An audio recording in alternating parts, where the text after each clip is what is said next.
vou pedir ao coral que cante mais uma vez o refrão do Salmo de resposta que nós rezamos hoje nesta Eucaristia e que diz: maravilhas fez conosco o Senhor, exultemos de alegria, porque eu gostaria de começar esta homilia exatamente levando em consideração este refrão.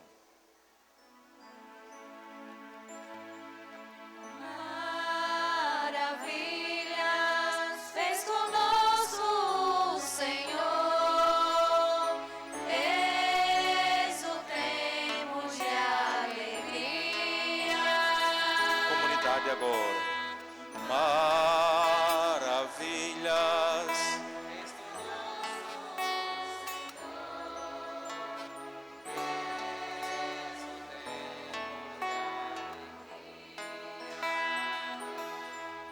Irmãos caríssimos, estamos nos aproximando da festa da redenção. Aproveitemos esses últimos momentos do tempo da Quaresma para a gente ainda fazer uma reflexão sobre a nossa conduta, sobre a nossa vida. A igreja, que é a nossa mãe, ela nos oferece todos os anos esse tempo de Quaresma, tempo de conversão, para que nós nos voltemos ao coração do nosso Deus, que é nosso Pai, reconhecendo que Ele nos dá a chance de recomeçar e de entrar naquilo que nós chamamos de dinâmica da conversão, que é mudança de vida, mudança de mentalidade. E as leituras de hoje, elas fazem questão de nos recordar o que Deus fez em nosso favor. E o salmista chama os feitos de Deus em favor da humanidade de maravilhas. Maravilhas fez conosco o Senhor, exultemos de alegria. E é interessante que até mesmo os ímpios, aqueles que não confiam no Senhor, aqueles que não têm fé, aqueles que são empecilho para a nossa caminhada, reconhecem: o Senhor fez maravilhas com eles. Se até os ímpios reconhecem que Deus realiza maravilhas em nosso favor, por que é que nós não somos capazes de ser gratos ao Senhor pelas maravilhas que Ele faz em nosso favor? O grande convite do salmista é esse: reconheçamos isso. Maravilhas fez conosco o Senhor. Festejemos, celebremos, agradeçamos, exultemos de alegria. Então, vamos olhar nas leituras de hoje, que maravilhas. Em primeiro lugar, eu gostaria de convidá-los a olhar a primeira leitura de hoje, que é da profecia de Isaías. Um profeta do tempo do exílio, que está sempre recordando ao povo escolhido de Deus que, apesar de todo o sofrimento que eles estão passando, Deus não os abandonou, Deus permanece com eles. E a leitura começa exatamente assim: isto diz o Senhor, que abriu a passagem no mar e um caminho entre as águas impetuosas. Isaías está recordando o evento da libertação que, liderado por Moisés, Deus favoreceu na passagem dos hebreus pelo Mar Vermelho, até que eles pudessem chegar à terra da promessa e eles começassem a celebrar a Páscoa da libertação. Nós estamos prestes a celebrar uma segunda Páscoa, que foi exatamente a doação do Filho de Deus em favor de cada um de nós. O Senhor nos escolheu para sermos o seu povo. Nós somos os seus escolhidos. A primeira leitura também recorda isso. Nós somos os escolhidos de Deus. E ele diz: é um povo que eu criei para mim, e esse povo cantará os meus louvores. A primeira maravilha de Deus é essa: sermos escolhidos por Ele, para que possamos ter uma proximidade. Quanto mais próximos do Senhor, mais vida em plenitude nós temos. Distantes do Senhor, nós experimentamos morte. Vejam, domingo passado, o filho que saiu de casa, foi para o mundo e ele experimentou a morte, a ausência de Deus, a ausência de vida e vida em plenitude. E quando volta para casa, o pai faz questão de celebrar porque diz: ele estava morto porque estava fora da comunhão com Deus e tornou a viver porque voltou para estar próximo do Senhor. Então, esta é a primeira maravilha. O Senhor nos escolheu, nós somos o seu povo, nós temos vida nele que é vida plena. Por isso, maravilhas fez conosco o Senhor, exultemos de alegria. Segunda maravilha, eu os convido a entrar na segunda leitura que nós ouvimos, São Paulo escrevendo aos Filipenses. Mais uma vez, ele está recordando, que Deus nos amou e continua nos amando e continua próximo de nós e continua intercedendo e fazendo maravilhas em nosso favor. E apesar de nós sermos escolhidos e muitas vezes nos tornar rebeldes, o Senhor está nos convidando a nos voltar para Ele, para que possamos experimentar a força da ressurreição. A força da ressurreição, que é vida nova, que é vida restaurada, que é vida plena, que é vida de comunhão. E aí São Paulo diz: é pela força da ressurreição que nós somos capazes de correr para a nossa meta. Embora imperfeitos, nós corremos para a nossa meta. Qual é a nossa meta? Receber o prêmio que do alto Cristo Jesus nos dá. Receber o prêmio que do alto Cristo Jesus nos dá. Semana passada, mais uma vez, nós tínhamos essa ideia de que Deus quer nos dar alguma coisa. Tudo que é meu é teu. E nós conversávamos e dizíamos naquela ocasião: o que é de Deus que Ele quer nos dar? O que é que do alto o Senhor nos oferece? Felicidade em plenitude e ao mesmo tempo vida eterna, vida plena. Aliás, o próprio Jesus chega a dizer no Evangelho: eu vim para que todos tenham vida e vida em plenitude. Estas são as maravilhas que Deus realiza em nosso favor. A condução da nossa história para a meta e a vida que nós almejamos, que nós muitas vezes não construímos e não alcançamos com os nossos próprios méritos, mas que Ele nos dá pelos méritos de nosso Senhor Jesus Cristo, que por nós se entregou, que por nós morreu numa cruz, que experimentou, nós diríamos, a miséria humana, passando pela morte, mas que no terceiro dia Ele ressuscita. E a força da ressurreição renova a criação e renova o mundo e renova cada um de nós. Então, São Paulo diz: nós estamos nesta caminhada, nesta corrida, para que nós possamos experimentar a força da ressurreição, porque maravilhas fez conosco o Senhor. Exultemos de alegria. Demos uma olhada agora no Evangelho de hoje, uma cena conhecida de todos nós e que nos faz refletir também sobre nossa conduta cristã. E se somos cristãos,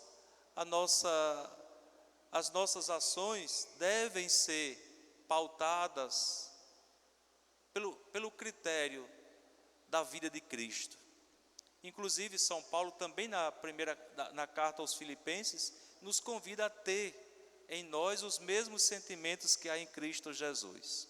Então vamos recordar a cena do Evangelho.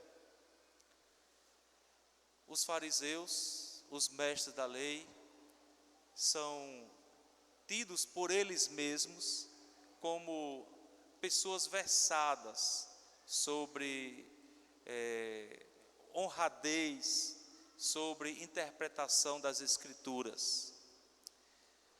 São pessoas que estão acima de um patamar diferenciado das outras pessoas.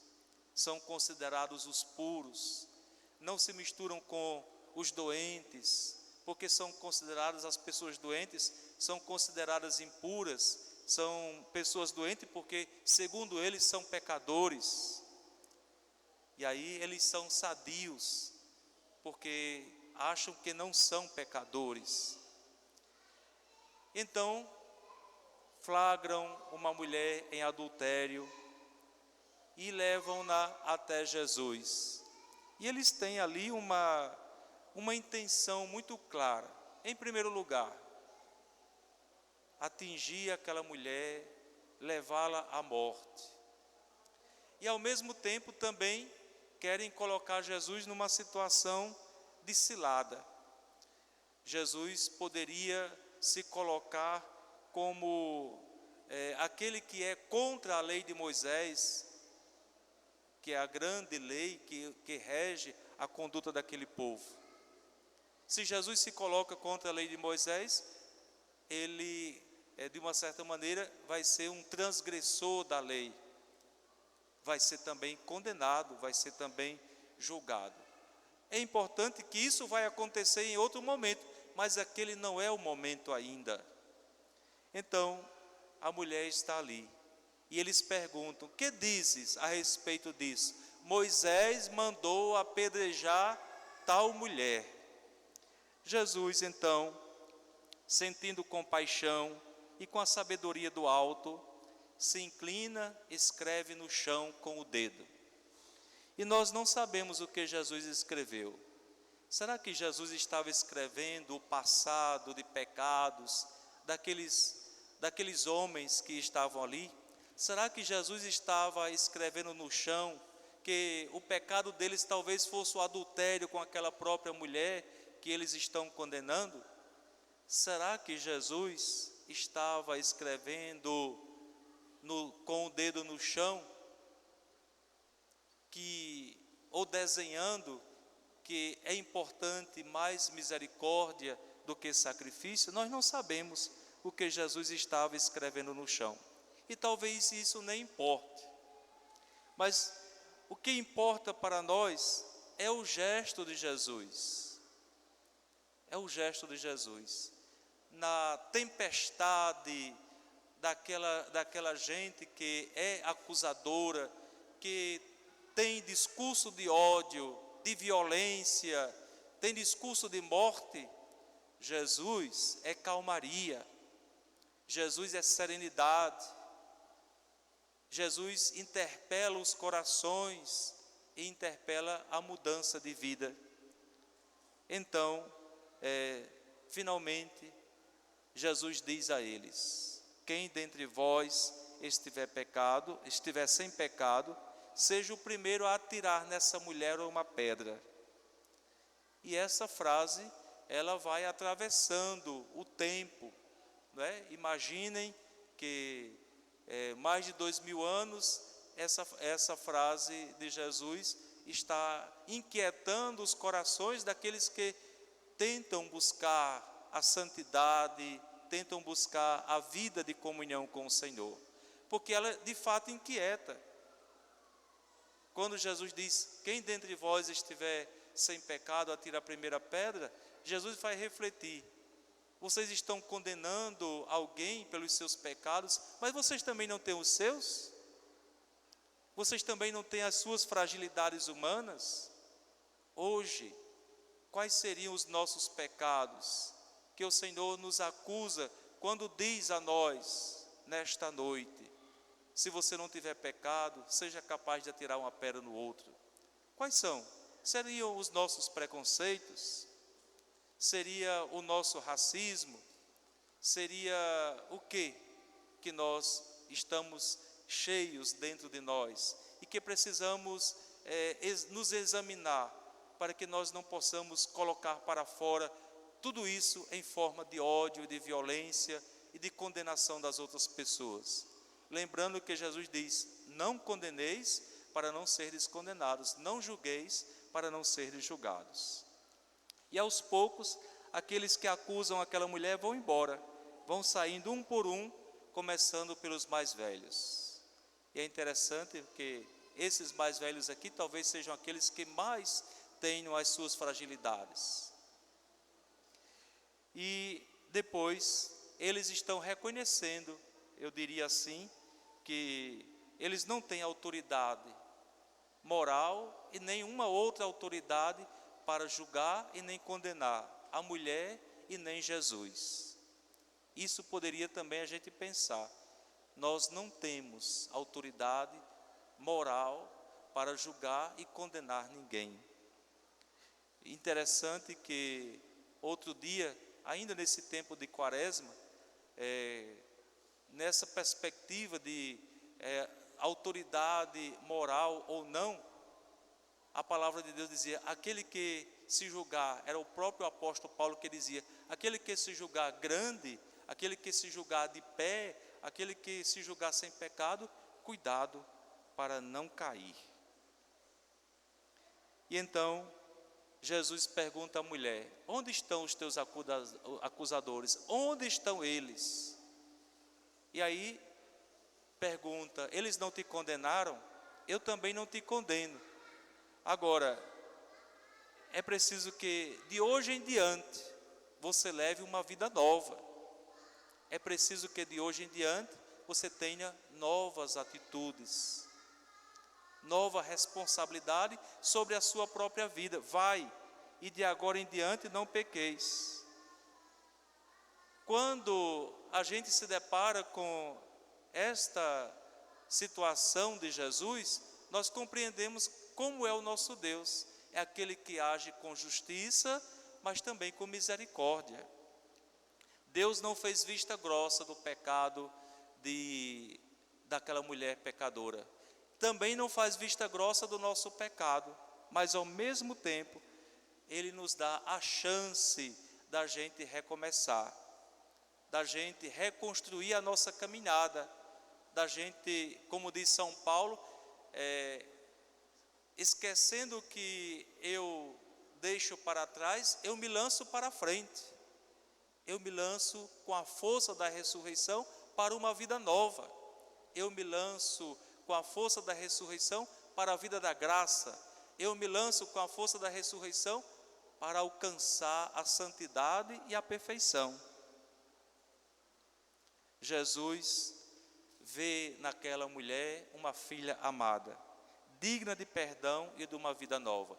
Jesus olha para cada um de nós e vê em nós, apesar dos nossos pecados, que nós somos dignos de perdão. E Ele quer dar a nós vida nova. Ele morreu por todos nós e não foi em vão, foi para nos perdoar e foi para nos chamar a esta vida nova. Nesta Quaresma, caríssimos irmãos, somos todos convidados a nos colocar diante de Jesus e no lugar daquela mulher. Quem de nós pode dizer que está sem pecado? No entanto, tomemos a consciência, o Senhor nos fez para Ele, nós somos o seu povo, somos os escolhidos. Por isso Jesus olha para nós com amor, nos oferece perdão e nos chama à conversão. Vai, caminha, anda para frente na direção da sua meta, mas não peques mais. Que a palavra do Senhor toque profundamente o nosso coração, que nós, a partir desse amor de Jesus, que nós possamos estar mais dispostos a perdoar do que a condenar os outros. Que saibamos estender a mão para os nossos irmãos, que saibamos, nesta caminhada de sinodalidade, dando as mãos, caminhando juntos, ser apoio um ao outro para a gente poder recomeçar, reconhecer que nós somos salvos e alcançados pela misericórdia divina. Esta é a penúltima semana da Quaresma. Vamos aproveitar para fazer uma boa confissão. Inclusive, quinta-feira será o dia das confissões aqui na nossa comunidade. Uns 10 padres estarão por aqui. Por isso, vamos aproveitar essa oportunidade, tarde e noite, aqui na matriz. Vamos concentrar aqui na matriz, para a gente fazer este momento de reconciliação da nossa própria vida com o Senhor. Vamos aproveitar para fazer uma boa confissão, para poder a gente direcionar com sinceridade o nosso coração para Deus, que não nos condena, que nos espera de braços abertos, para que nós possamos caminhar com Ele e caminhar com vida plena, com dignidade, caminhar buscando sempre a santidade. Hoje, nossas igrejas estão com as imagens cobertas. Qual é a finalidade de tudo isso? É porque nós queremos, a igreja, que é nossa mãe, quer nos mostrar que a centralidade da nossa vida cristã está exatamente no mistério da nossa redenção, que é o mistério pascal de nosso Cristo. Ele é a nossa referência. Nem a padroeira, fica descoberta, para a gente não ficar pensando que ela é a nossa Redentora, mas é o seu Filho que é o nosso Redentor. Olhemos para Jesus, tenhamos nele a confiança de quem acredita que ele não gastou a sua vida em vão, mas que ele gastou a sua vida para nos salvar, para nos dar o céu, para nos dar a eternidade. Louvado seja nosso Senhor Jesus Cristo, para sempre seja